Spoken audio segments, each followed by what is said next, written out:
چلتی ریت پر لوہے کا ذرہ پہنایا جاتا، دھوپ میں کھڑا کر دیا جاتا، کہا جاتا کہاں ہے تیرا اللہ، آج وہ تجھے کیوں نہیں بچاتا، سخت دھوپ میں کنکریوں پر ڈال دیا جاتا، زمین میں دبایا جاتا، پیاسا رکھا جاتا، مگر 60 سالہ حبشی غلام عورت کا ایک ہی جملہ ہوتا، اشہد اللہ الہ الا اللہ واشہد ان محمد رسول اللہ۔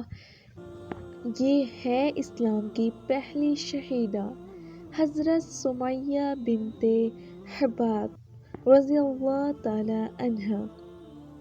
حضرت سمیہ رضی اللہ تعالی عنہا کی ولادت نبی اکرم صلی اللہ علیہ وسلم کی ولادت سے تقریباً 20 سال پہلے 551 عیسوی میں ہوئی۔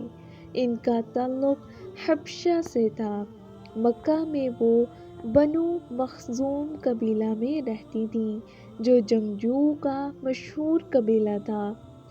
اسی قبیلے کے سردار ولید بن مغیرہ تھے جن کے تکبر کا ذکر قرآن پاک میں بھی آیا ہے، اور جو حضرت خالد بن ولید رضی اللہ تعالی عنہ کے والد تھے۔ حضرت سمیہ رضی اللہ تعالی عنہا ولید بن مغیرہ کے بھائی ابو حذیفہ بن مغیرہ کی کنیز تھیں۔ ان کی شادی حضرت یاسر رضی اللہ تعالی عنہ سے ہوئی جن کا تعلق یمن سے تھا۔ وہ اپنے گمشدہ بھائی کو تلاش کرنے مکہ آئے تھے مگر پھر وہیں قیام کر لیا۔ ابو حذیفہ کی پناہ میں رہنے لگے۔ کچھ عرصہ بعد حضرت سمیہ رضی اللہ تعالی عنہا اور حضرت یاسر رضی اللہ تعالی عنہ کی شادی ہوئی اور ان کے ہاں حضرت عمار بن یاسر رضی اللہ تعالی عنہ پیدا ہوئے۔ تقریباً اسی وقت جب رسول اللہ صلی اللہ علیہ وسلم مکہ میں پیدا ہوئے، حضرت سمیہ رضی اللہ تعالی عنہا، حضرت یاسر رضی اللہ تعالی عنہ اور ان کے بیٹے عمار رضی اللہ تعالی عنہ کا واحد مقصد تھا قبیلہ بنو مخزوم کی خدمت کرنا اور ان کے سردار کو راضی رکھنا۔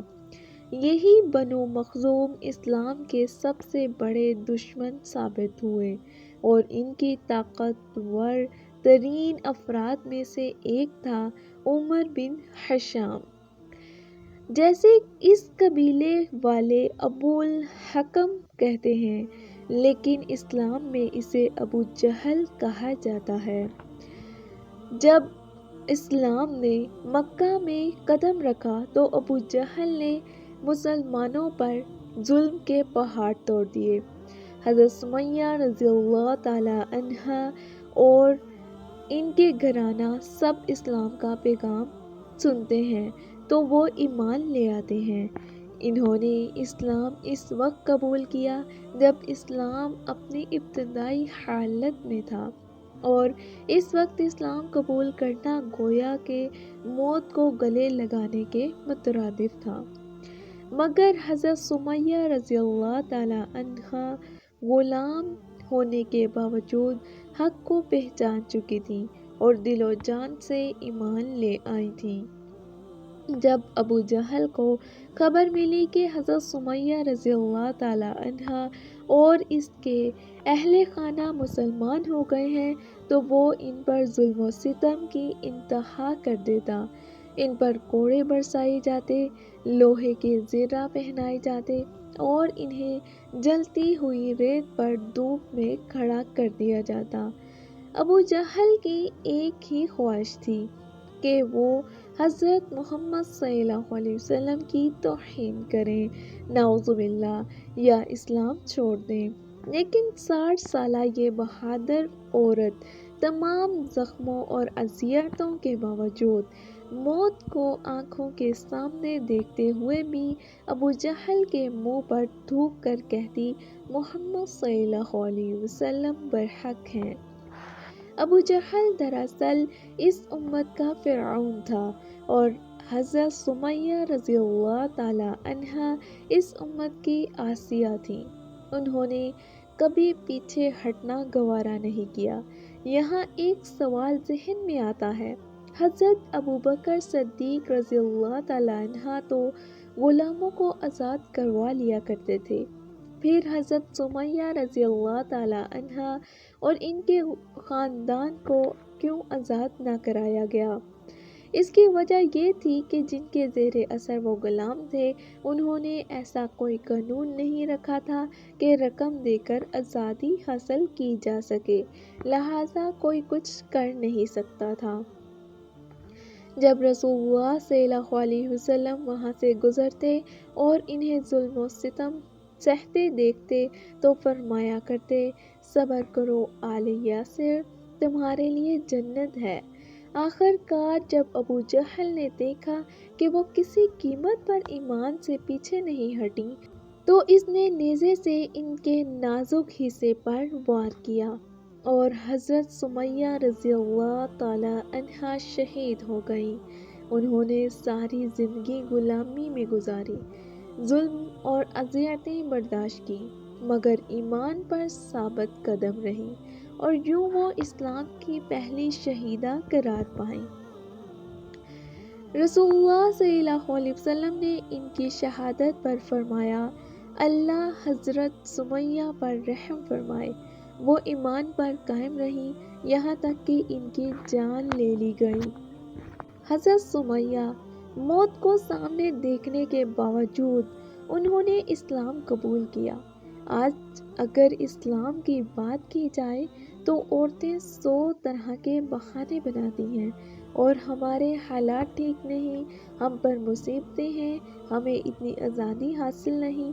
کیا تمہاری زندگی حضرت سمیہ رضی اللہ تعالی عنہا سے زیادہ مشکل ہے؟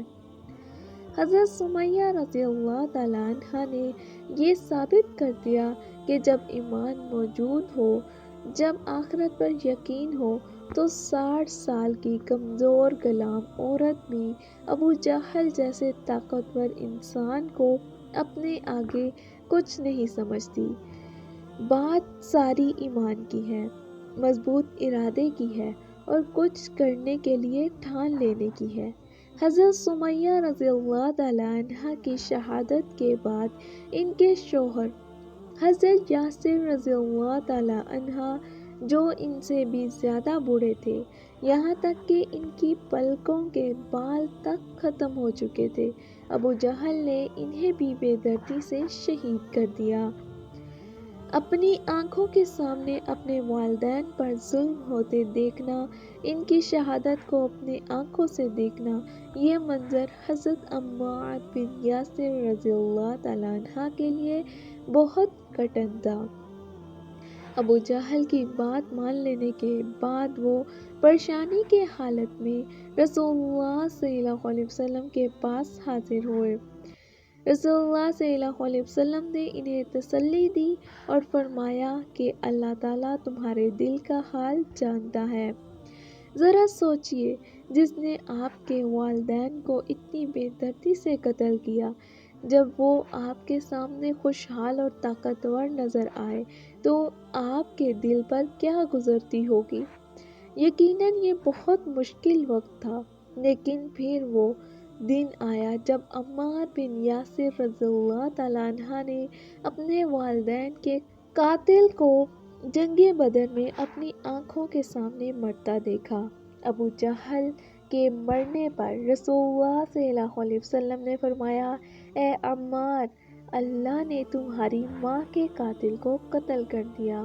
حضرت سمیہ رضی اللہ تعالی عنہا کی زندگی ہمیں یہ سکھاتی ہے کہ آپ کا پس منظر چاہے جو بھی ہو، آپ کا اسٹیٹس جو بھی ہو، جیسا بھی ہو، آپ غلام ہوں یا آزاد، امیر ہوں یا غریب، مرد ہوں یا عورت، زندگی کے حالات کو بہانہ نہ بنائیں، حق کو ماننے سے پیچھے نہ ہٹیں۔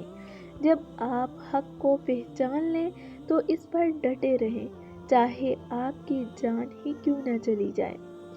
یہ تھی حضرت سمیہ رضی اللہ تعالی عنہا، اسلام کی پہلی شہیدہ، جنہوں نے غلامی میں زندگی گزاری، مصیبتیں برداشت کی مگر صبر کیا، حق پر قائم رہی، اسلام کا دامن نہ چھوڑا اور رسول اللہ صلی اللہ علیہ وسلم سے جنت کی بشارت حاصل کی۔